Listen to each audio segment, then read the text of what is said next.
বেশি দূর না আমাদের এখান থেকে, এত বছর বিয়ে হয়েছে সামান্য বাজারে, তাই কোনোদিনও যাওয়া হয়নি। কালকে যে শাড়িটা পরেছিলাম সেটাই বের করেছি, ছেলেকে খাওয়ানোর কথা তুলে দিও না বিবি চলে যাও না। সকাল সকাল কোথাও বেরোনোর থাকলে আমি হয় ডাল ভাত করি, না হয় খিচুড়িটা করি।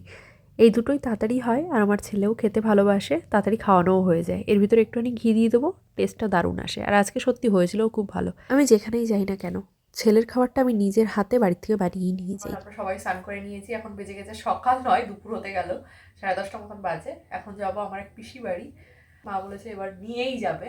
রেডি হয়ে গেছি, এবার বেরোনো যাক। সকালে খাবার খাবো ওখানে গিয়ে। এখন বাজে 11:30, পৌঁছাতে পৌঁছাতে হয়তো 12:30 বাজবে। এদিকে মা খালি হাতে যাবে, সেজন্য দাদার ছেলের জন্য একটা থালাও নিয়ে নিল।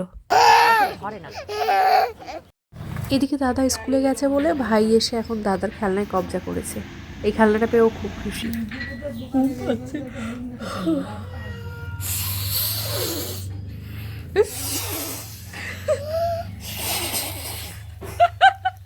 তুই ফু দিচ্ছিস না থুতু পড়ছিস ওতে? হ্যাঁ, ঝাল খাই মানে খুব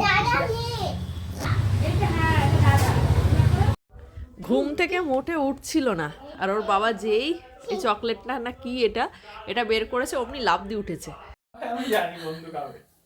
তো ড্যাড না খেয়ে তোর জন্য নিয়ে এসেছে। এটা কি জিনিস? পুরোই চকলেট না কেক আছে ভিতরে?